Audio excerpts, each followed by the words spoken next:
are tonight at Atmosphere in Lansdowne for the Smurf Experience with Sasha on behalf of Fringe Magazine. It's going to be a good night, hopefully, and Sasha will be arriving in 5 minutes. So, yeah, watch and keep them peeled.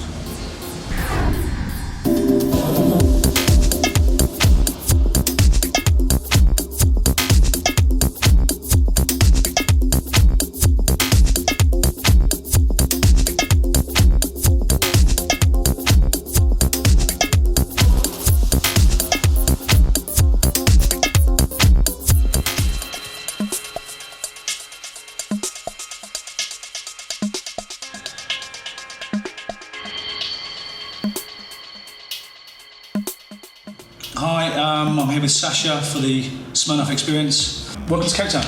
Good to be here. You've been here before a few times. Yeah, I've been here a few times. It's somewhere that I've really grown to like very much. Last year I came out to do some big shows here, and I ended up staying here for a week and just really fell in love with the place. I've been here, in and out before for gigs. But yeah, I spent a whole week here last year and just checked the whole place out. Went up to the wine country and went out to the beaches and stuff, and just really fell in love with the place. So yeah, as immediately as those gigs were done, I was on the case with the promoter here to get me back for the World Cup, and thank God we made it happen. So yeah, it's been an amazing week so far. I went to both the semi-finals, and I got tickets for the final on Sunday, and I got gigs Cape Town on Friday and Johannesburg on Saturday. But this time we're just doing smaller club dates, which I haven't done in South Africa before. I've always come out and done kind of big shows. Even going back historically, I used to do these mother raves in Johannesburg. Peter White.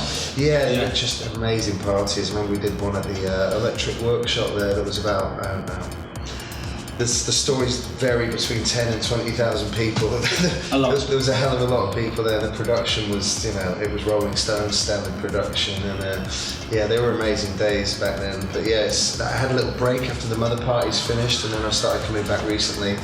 And yeah, like I said, I've really just fallen for the place. I really like it. I've got some good friends here, and yeah, it's... Done the game farm?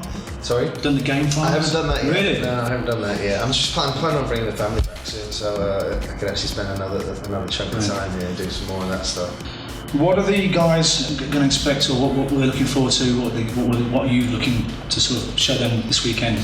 Well, because it's a club set and it's a bit more of an intimate vibe, I guess I can be a little bit more experimental with the sound. I don't have to play such big records, and I can just, I can maybe try some new stuff out. And so yeah, I've got some new tracks I just finished in the studio, and I'm just downloading some new music now from my server in London. So yeah, I'll probably be testing some new stuff out.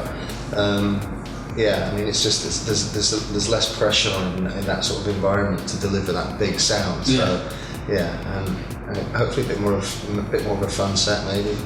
Is that good for you as well? I like to do those kind of gigs. It's good, it's great to do big gigs, walk on stage and there's a big crowd in front of you and get that reaction. But at the same time, I like nothing more than being in a small, smoky, environment and just to get into that. Now, we discussed earlier, obviously, as a DJ, my biggest sort of remembrance was playing with you at Pasha for Sun Essential.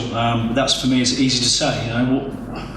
Someone who's played all over the world since 90, 89. Right. What, if you can, what would be your best set or most remarkable set? I mean, that one in Johannesburg, the Electric Workshop. I think you said the one with me then. The one in Joburg was definitely a real highlight back then, and then more recently playing down in Buenos Aires. I just did a beach party in Tokyo, which was fantastic. It's really hard to pick out. Glastonbury was amazing for me because it was the first time I've done it with production at Glastonbury. That gig I just did there. It's really hard to pick out. So you couldn't pick one? I can't pick. I didn't think it would be. That's why I asked it. Difficult question. Obviously, I've been told not to ask this question, but got to ask you. What are your plans for the whole year? Obviously, Ibiza coming up. Yeah, I've got Ibiza. I've got some dates at Pasha in Ibiza. Worked out over the summer playing some dates with Sam Kleinenberg, and then just kind of my regular touring dates throughout Europe. And then I'm looks like I'm doing Greenfields in doing Greenfields in Buenos Aires, Brazil in November, and then Yeah, that's about as far as I've got my booking. It's done so far. Do you still find that? Do you still enjoy it as much as you did? Has it changed? Is it more of a job, or do you still have that massive passion, or has it become sometimes more difficult the older we get? I don't know.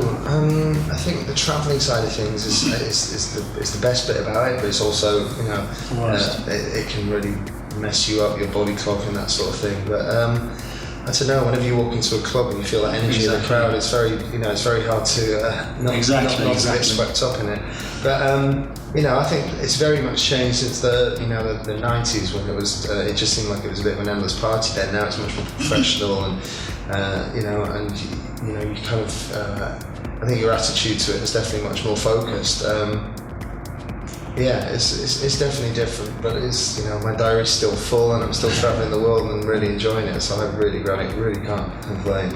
Brilliant. Okay, now I've got some questions from overseas readers and from Fringe Magazine. Okay. Some are good.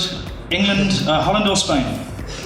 I don't know, I was supporting Holland in the semi-final and I was supporting Spain in the other semi-final, so I've got one scarf of each one. But my mates from Amsterdam are coming down for the final, so I'll be sitting with them, so I'm sure... If you had cash to put on the winner, what would you put the cash on? Oh, I don't know, I'd probably split it. I've got a question here. I think there's going to be goals though. I mean, both sides play kind of open, exciting football, so I think there's going to be goals. I've got a question here from a Joanne Birch from London. If you had the chance to mix any tune or song that you haven't already done, what would it be and why? Oh my God. Another difficult one. Yeah. Wow. That's really good.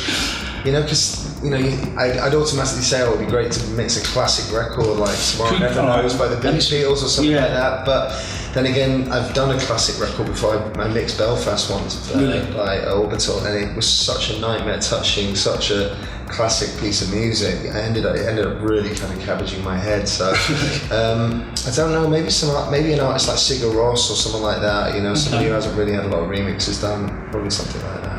Right, big thanks to Sasha, Fringe Magazine and Smirnoff Experience. Nice. Thanks again and have a great weekend. Nice one. See you soon. Hey guys, this is Z and Bianco with Atmosphere, Sasha, Kate, South Africa. We're having a party. Yeah.